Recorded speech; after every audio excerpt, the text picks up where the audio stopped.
He had no hands, but somehow he made me feel whole. Not with a hug, not with a high five, just with a presence I didn't expect, at a time when I didn't even know I needed saving. I was already tired when I walked into that school. Tired of starting over. Tired of trying to act like everything was fine. You can't really explain to people how heavy it is, carrying silence around like it's your only friend. But he saw me. Really saw me. Most people looked at him and saw a boy with no hands.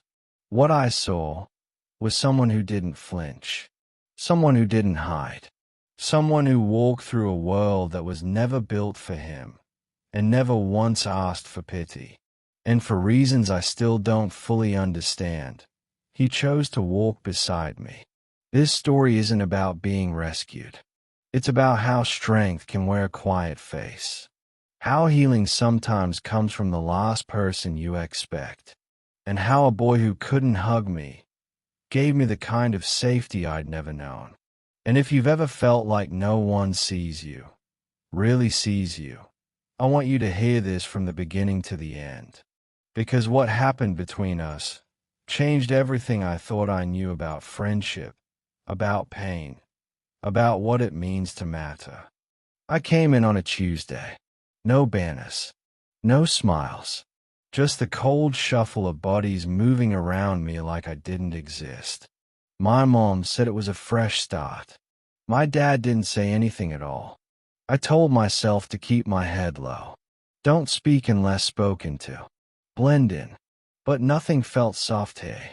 Not the voices. Not the stays. Not even the silence. The cafeteria was the worst. Tables weren't just tables. They were territories. Claimed. Guarded. I tried once. Walked up. Said something about the food. They looked through me like air. One even laughed. I sat down alone that day. And the next. Everything felt off. My locker wouldn't open. I kept ending up in the wrong class. My schedule was printed with someone else's name. Even the map in my backpack looked blurry, like the building was rejecting me. I started counting steps between classes just to distract myself from the tightness in my chest. Some days I pretended I was invisible. Other days I was sure I actually was. It happened on a Thursday. My binders slipped from under my arm and papers scattered everywhere. People stepped over them like litter. I didn't even bother asking for help. That's when I saw him. A boy standing across the hall, locker open with one foot propped up, typing his code with a toe like it was nothing. No gloves. No shame. Just motion. Smooth. Practiced. Like this was all normal. He saw me struggling and didn't rush. He didn't say a word. Just nodded once and pointed with his elbow toward the room I'd been looking for. It was the first time since arriving that I felt acknowledged. Not stayed at. Not dismissed. Seen. He had this way of being completely unfazed. Like the world had already tried to break him, and he'd decided to laugh instead. His name was Elijah. He noticed me before I could disappear again. In class, he cracked jokes under his breath. Dry stuff. Clever. The kind you had to be paying attention to hear.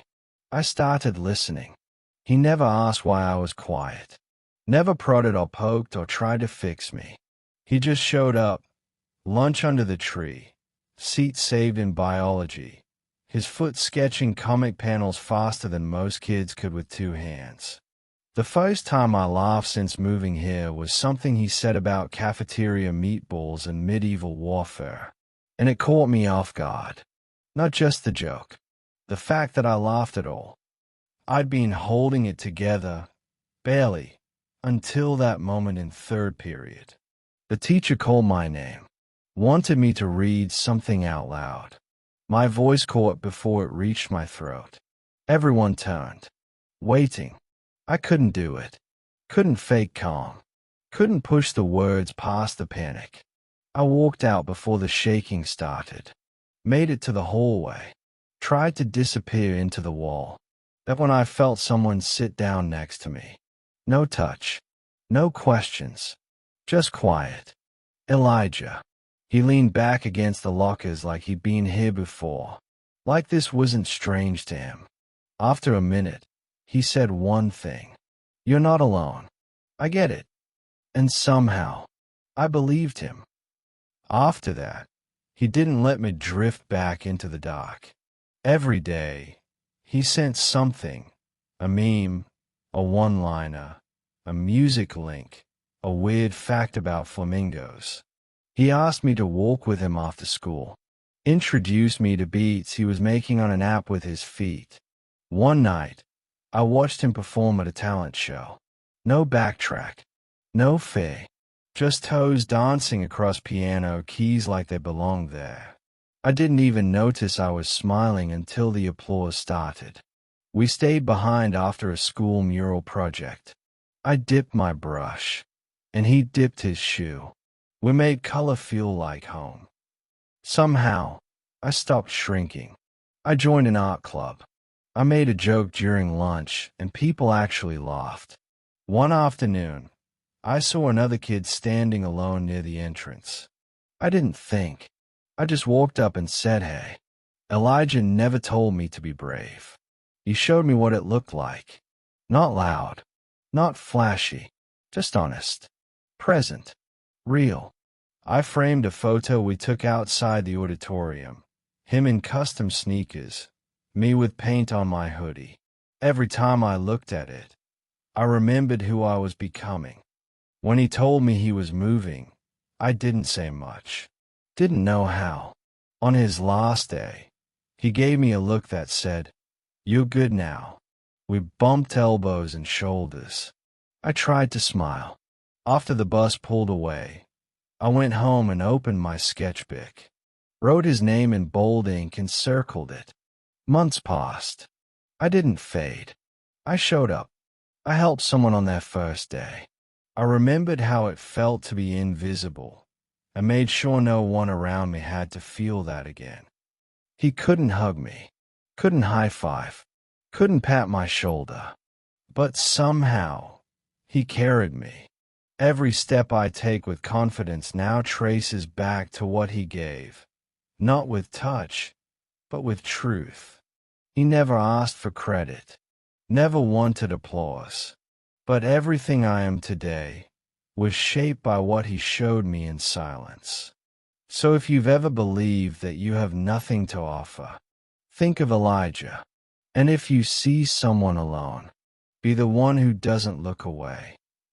If this story moved you, like, subscribe, and share it. Someone needs to hear this. You are not invisible.